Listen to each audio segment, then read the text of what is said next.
Hey, folks. So, I wanted to talk tonight about this very horrible issue that is very rarely discussed, but that is extremely important and that people really need to know about.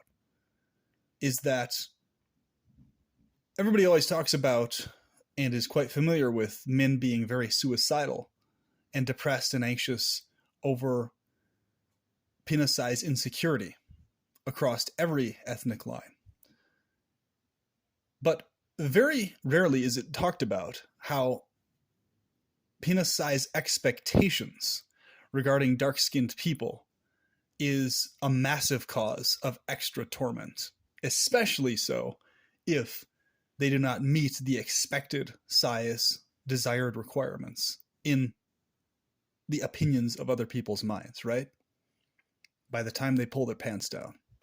So there was a guy who I talked to online quite at length about this a couple years back, and he was explaining to me that his life was a living hell because he was a dark-skinned man, and so many of the women that he had intercourse with, every time it came to like being intimate with them and stuff like that, because he wasn't specifically considered well endowed. In fact, he had what would be considered quite a small size of penis, comparatively speaking.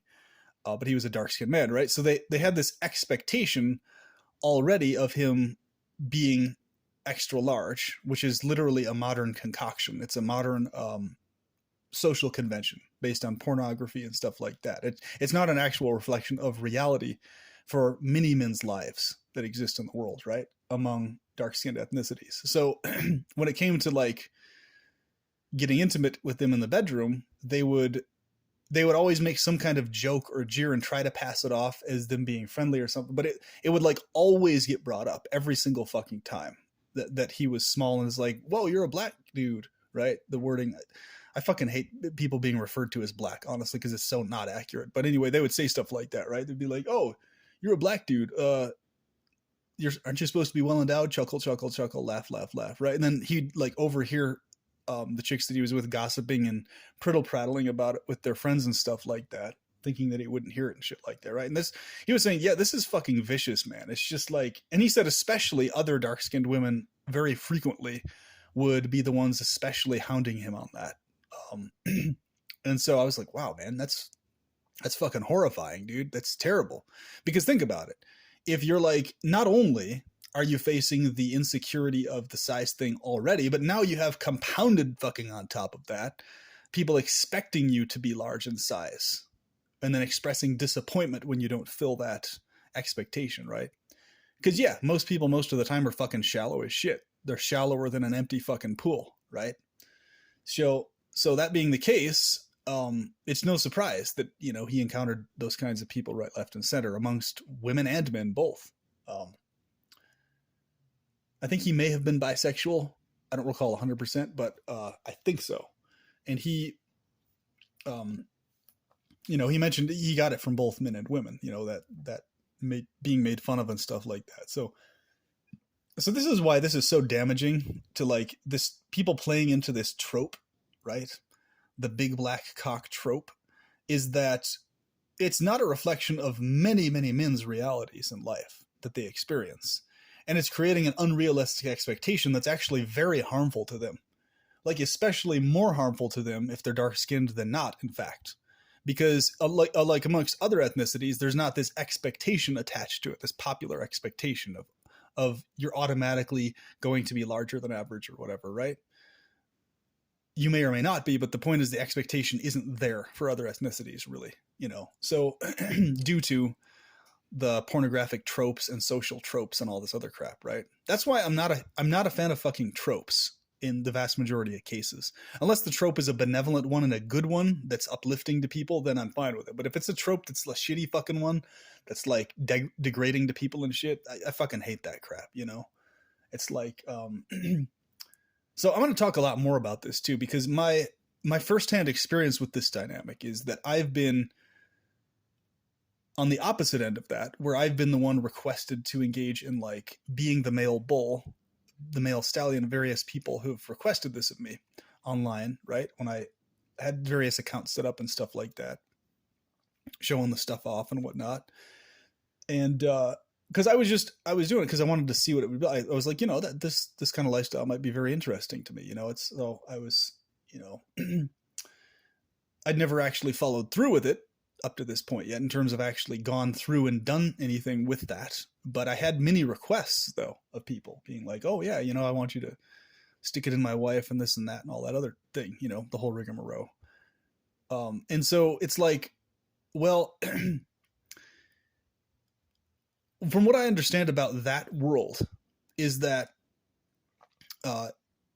what's called the cuckold dynamic or the hot wife dynamic, but in my case, more specifically, the being the male bull or stallion for a cuckold couple, is basically, if done with good quality people and done right, it can actually be an extremely fulfilling experience, right? Because you're dealing with, and here's the reason why. So please hear me out on this, basically. So if you're someone who's well endowed or considered well endowed by others, right? And you're playing the role of being the male bull or stallion for a cuckold's husband, right, to the wife, if you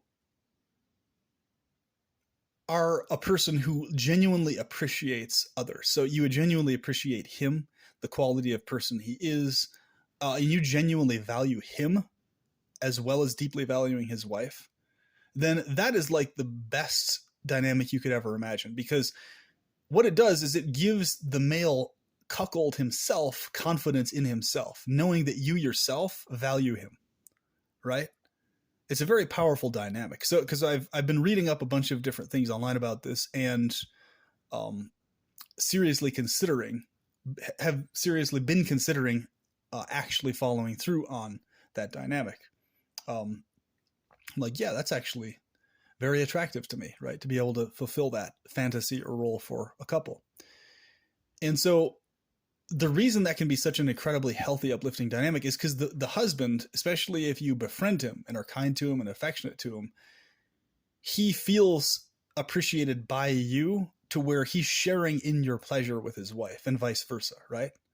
So it's this mutual sharing of pleasure dynamic where even if he prefers as a fetish to like be made fun of or something like that upon request, he knows that deep down you don't actually feel anything in him. You actually do appreciate him.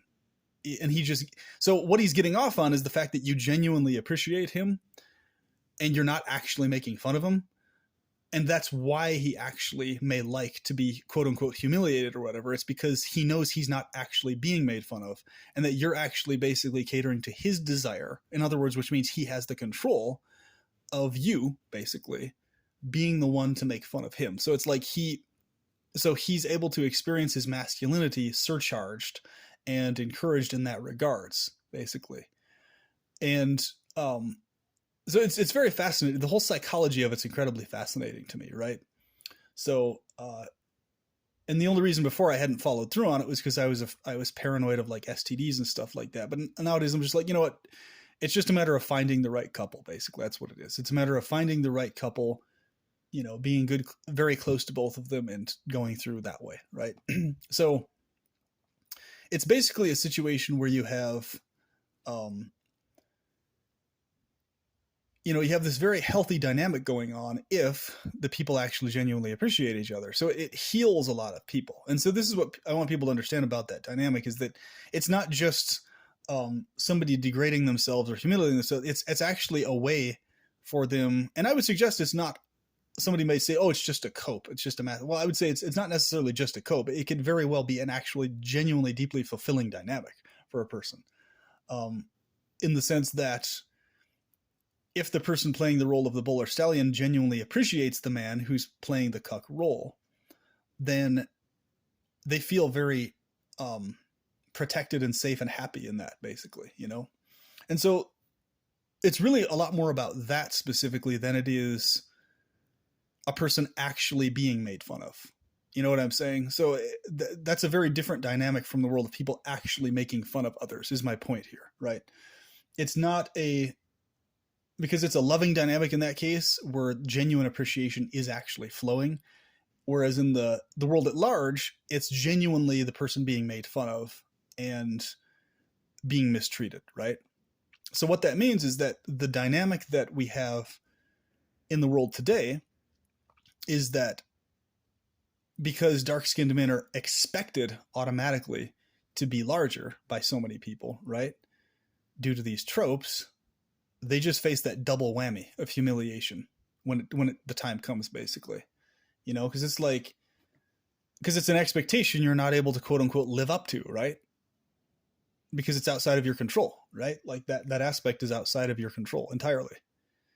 You know, so it's like, I'm like, holy shit, man, that's fucking horrible. You know, that's why, you know, this is such a big issue to me too, because like, and that's, I want people to understand that this is why I've always been attracted to being able to fulfill that role for a couple, is because, or multiple couples, right? Is because that's what I pick up from it. I'm like, you know what? That's what it is. It's like, I genuinely appreciate these men. Like, I genuinely care for them. And what's interesting about me is that I'm heterosexual, so I'm only physically attracted to women and emotionally, both. But I'm emotionally romantically attracted to men also. So I would say in the emotional attraction world, I'm emotionally bisexual, right? So physically heterosexual in terms of I'm only physically sexually attracted to women. And there may be certain cases where if somebody passes off as a female or like is extremely feminine in their behavior or activities or whatever, or transgender or something, yeah, there's some exceptions. I may actually be intimate, or I may be inclined, I should say, to be intimate with somebody who's technically biologically male, right? Maybe. But my point is, for like, I'd say 99%, I'm heterosexual, right? 99%, in the sense that, but emotionally speaking, I've noticed that I'm very emotionally, romantically attracted to men in a lot of ways, especially men that I pick up on are feeling really intense emotional things regarding their self, and especially who I'm friendly with and have like deep value to me. Like, I feel emotionally turned on by them, in the sense that I feel the sense of wanting to protect them and take care of them emotionally. You know what I'm saying? And so I was like, that's what it is. That's why I'm attracted to being this male bull stallion figure for a couple like that. It's because I want to be the person who the person I'm interacting with, or the couple that I'm interacting with, genuinely feels safe and protected by me, right? I want to be that person, right? And that's, if you have that psychology, that is the best type of psychology to have if you're inclined to be a male stallion or bull, or if you're already doing that for various couples, right? So, and I was like, wow, that's it. That is what it is, right? So it's like, I love the idea of a guy basically feeling protected by me, feeling safe, feeling appreciated by me, right? And and feeling comfortable with me to fulfill those fantasies for his wife and stuff like that, while at the same time he can genuinely feel like really strongly that I am emotionally attracted to him and caring about him while doing that, right? To where his insecurities regarding his size are no longer a thing, because he knows I appreciate him directly, right? And it creates that sense of soothing and comfort, right, for him. And I see the reason I'm saying this is I've experienced this dynamic with, especially recently, so with very close friends of mine, in the sense that, like, it's this unspoken thing, but like, it's like they can subconsciously pick up on the fact that I'm emotionally attracted to them, right? In a romantic sense, not necessarily physically in a sexual sense that way, but romantically in the emotional sense, I very much am, right? And that emotional protective dynamic, right? And you know, it's like this vibe I feel, you know, it's like this unspoken thing, you know. I love seeing people smile and happy and genuinely feeling that around me, who would otherwise be like feeling embarrassed or put down or ashamed or something like that. I love people feeling confident in themselves around me, right? And because when they pick up on you genuinely appreciating them, it's a beautiful thing. And if you genuinely do appreciate them, it helps a ton, actually, you know? So, and so it's a beautiful thing, right? I'm the type of person, I'm attracted to all sorts of body smells, that natural body smells that emanate from people, right? So I genuinely have a sense of appreciation for everything that comes out of a person in the very literal sense, right? The smells, the scents, the sensations. So for me, it's a lot easier to feel genuine affection for others because I genuinely feel that appreciation for all those things that exude from them, right? And I feel happy around that. Whereas not a lot of people naturally organically feel that way. They may be repulsed or turned off by the smell or the appearance of different substances that come out of the body, right? But I'm not. I find that very pleasant, in fact, you know. So that's what's very interesting about me physiologically, and it's affected my outlook on life and my perspectives and stuff too. To where like it's a lot easier for me to appreciate people like full spectrum than a lot of other people may have a challenging time doing, right? It's like I appreciate the reality of a person, the actual exudance of the actual them, right, in the raw. I appreciate that. So it's like the beyond the facade, just the actual raw person that they are in this world. I appreciate that specifically, right? And everything that comes out of them, you know, whether it's their emotions, their feelings, their exudance of, you know, tonations or whatever it is, their intent, their shouting, their cry, the emotions that they feel or display. It's just everything about a person. I appreciate the actual raw person in the raw, right? What they're really feeling, what they're really thinking, what they're really needing and wanting, just being exuded from them. I love that, you know. You could even say I'm an ego worshiper because I love egos, right? I love seeing others be egoistic and experiencing that from them, right? Even if I disagree with them, I appreciate the ego dynamic existing and exuding from people, right? So, but yeah, there's just a little bit of me in terms of what I find attractive and things like that. So I was joking with Bleak Past the other day too. It's like, you know, I was like, yeah, dude, you'd laugh your fucking ass off if you went through my like search history and stuff like that. You'd crack up so hard. Like you all would. You'd laugh your asses off. That's the type of stuff that I'm into. It'd give you a good laugh, and hopefully it'd give you an orgasm along with the laugh at the same time. But you know, that's my point. I want you to just understand this principle. It's that what's going to heal men and what's going to help them in the world, because there's so many men dealing with the size issue and stuff like that.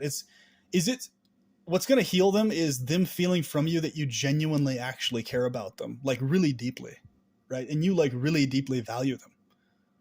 And that's like, that soothes and can cure a huge amount of their anxiety, depression, and issues with it, because it eliminates a huge amount of the insecurity issue alone. There's knowing that they're genuinely appreciated, like directly, right? The compassion, the empathy, right? Not pitied, but just empathy and compassion, right? Where it's understanding. It's like, yeah, we're all shoved into this situation, so let's appreciate each other's bodies and forms and personalities, and appreciate who we are here, who we are now, right? And let's appreciate each other, right? Whether you're big or small or huge or tiny or whatever the hell, you know, it's just like appreciate each other, love each other, right? It's like, and that's the thing, you know, honestly, a funny thing about me is actually I have a big penis humiliation fetish for myself. Like I like the idea of people humiliating me in that regards. And I like the idea of people who have smaller penises being praised by the public at large. So for me, I actually kind of fetishize the opposite of what's going on right now, ironically enough. It's another quirky thing about my psychology. And so, because, you know, historically in Greece, it was kind of like that, where it was like, that was the thing basically. And I was like, man, that would turn me on like crazy existing in ancient Greece for that exact reason. Right. Because if you're someone who's considered endowed or whatever like that, you'd be the one getting made fun of. And if you find that sexually arousing, then you'd be in heaven, right? In that kind of a situation. So the reason I chuckle about it is I genuinely relish the thought of somehow the narrative getting flipped around. Like I feel happy thinking about that. Like if the narrative were flipped around like tomorrow, and then people with small penises were like praised and glorified and all this other type of stuff, I myself would be like turned on like crazy in that environment, because then people would start making fun of me, right? Right. Pointing, okay, if you're considered, you know, above average or well endowed, chuckle, chuckle, right? You're the one that's commit. Now, not that I want people to be humiliated or that I would want that for others. But in terms of like that being directed at me directly, like minus it being directed at others, I would love that. I would freaking love it. Because do you have any idea how hard it is to find somebody who's actually wanting to and enthusiastic about large penis humiliation? It's very hard to find somebody into that, like wanting to do that, because there's such a trope in society that exists that is, it's like ingrained in people's psychologies that, okay, small penis equals that's what's supposed to be made fun of. Like big penis equals it doesn't make sense making fun of it. But I'm just like, why not? Like, why can't those of us considered by others to be above average or well above average, why can't we also have that ability to get a fetish thing out of it, right? Why does it have to be one-sided, you know? So that's just another side topic, but you get my point. It's just the point is people need to be loved and appreciated as they are, genuinely so. And whatever fetishes or things that go on need to be engaged in a loving, fun, friendly way, right? That's how it really needs to happen. It doesn't need to be this environment of people putting others down or any of this other type of stuff and things like that, you know? And for me, let me just explain it this way. From my vantage point, from being someone who's others have told me or others consider me to be larger or well above average, according to them, and that's been what I've experienced, I look at it and I'm just like, so if I didn't have that asset handed to me on a silver platter coming into this world, right, then it would be different, wouldn't it? People would treat me different.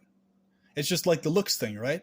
Same thing. I bring up the looks department topic. It's the same fucking thing. It's like if you have the physiological assets that people consider to be desirable at the given time in history, then you've got a massive snowball advantage related to that, on top of the physical attractiveness thing, right? So it's like, and what's really interesting to me is the fact that I've always been the one to call out and hound people if they've made fun of others who are considered small or whatever like that. I've always been the person doing that. Is that it's, how do I describe it? It's where when people see me doing that who would otherwise be making fun of somebody like that, it's like they automatically fall in line, almost like it. And there's that term people keep talking about. They talk about the big dick energy thing, right?